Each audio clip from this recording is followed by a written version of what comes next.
Sendo sincero aqui, eu nunca joguei nenhum dos The Last of Us até o final, mas o evento The Last of Us é de consumo involuntário.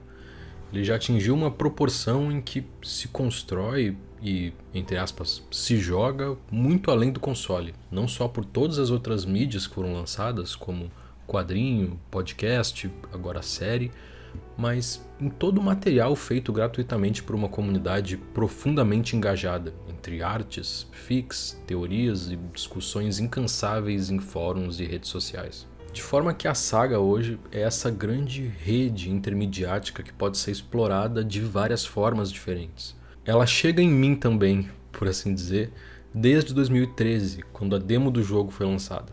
Ela acompanhava todo o ano 1 da série, o começo do fim do mundo e o nascimento do personagem do Joel com a morte da filha.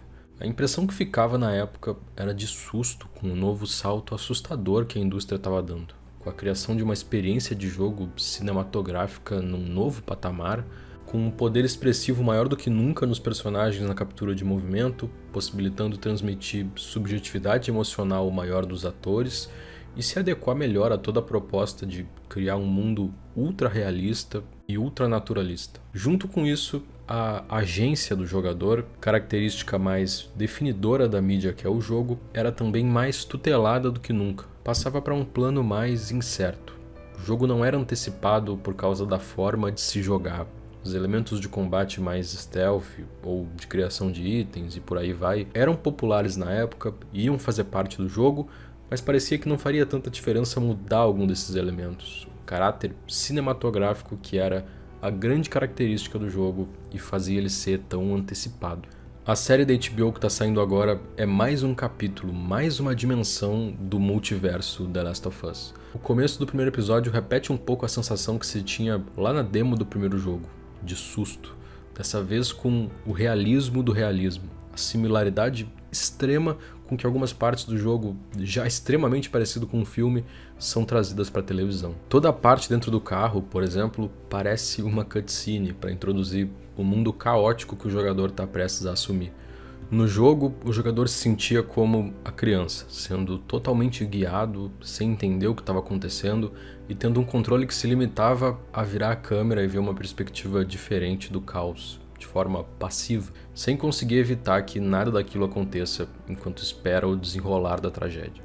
Tudo isso traz uma sensação geral de impotência enquanto tu vai sendo transportado para o mundo pós-apocalíptico do jogo. A série adapta esse momento de forma tão parecida que parece que a gente está esperando o momento de aparecer uma barra de HP ou qualquer outro elemento de interface de jogo para sinalizar que está na hora de assumir o controle. A série compensa a falta de interação estendendo bastante esse trecho do início, mostrando um dia inteiro do Joel com a filha, que agora também existe mais como personagem do que só como filha morta.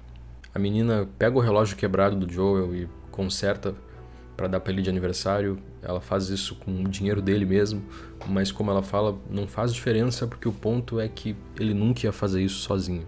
Depois do time skip da pandemia, a Ellie chama a atenção do Joel para o fato de que o relógio dele está quebrado, dando a entender o quanto esse buraco na vida dele, mesmo vários anos depois, não foi preenchido. Quanto ele ainda não sabe como viver e como cuidar de si mesmo, nem tem vontade de fazer isso sem a filha. O nome do episódio traduzido é tipo quando você tá perdido na escuridão, e essa é a qualidade não só do Joel, mas de virtualmente todo mundo no universo da série. A pandemia desmancha o tecido social do dia para noite. Qualquer coisa que mantivesse a solidariedade e a coesão social. O que sobra são poucas facções políticas. Qualquer pessoa é vista como o outro.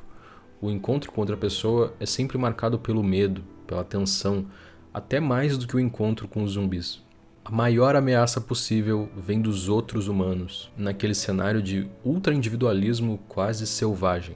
A outra ameaça, o fungo, é o oposto disso. A característica distintiva dele é formar conexões e redes entre todas as suas partes. As sensações e as informações podem ser compartilhadas entre os infectados por vários quilômetros de distância. É como se a infecção fosse uma doença justamente dessa crise ocidental contemporânea, da dificuldade de se entender parte de um todo, como membro de uma coletividade, de se conectar com outras pessoas esse processo ideológico que faz com que cada um viva em uma bolha privada, tendo sonhos privados e administrando a si próprio como uma empresa. E o sentimento de solidão generalizado que resulta desse processo é ainda mais agravado no mundo pós-Covid. O episódio 3 é o que mais sintetiza esse sentimento de pandemia. O personagem vive isolado num bunker cheio de arma, recebendo com hostilidade qualquer alteridade, até conhecer o cara com o qual ele vive um romance.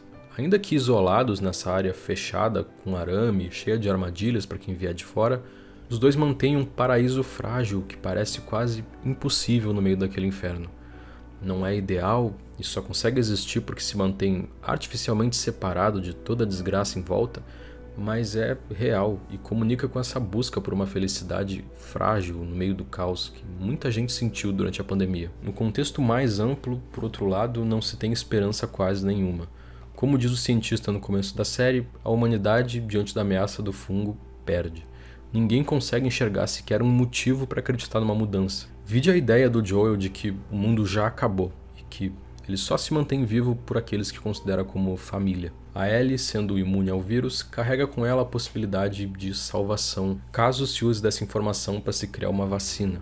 O que ela significa vai além disso. Ela é a semente da salvação, mais como esse elo para reconstruir as conexões em que ninguém acredita mais. Principalmente a da ideia de família como unidade para a reconstrução de todo o resto. É a destruição dessa e de outras instituições que o mundo pós-apocalíptico de The Last of Us imagina, e é no reencontro com elas que reside alguma salvação. No começo da série se menciona também a ideia de que uma mutação do fungo que atingisse humanos poderia existir caso houvesse um aumento da temperatura global para ele se adaptar.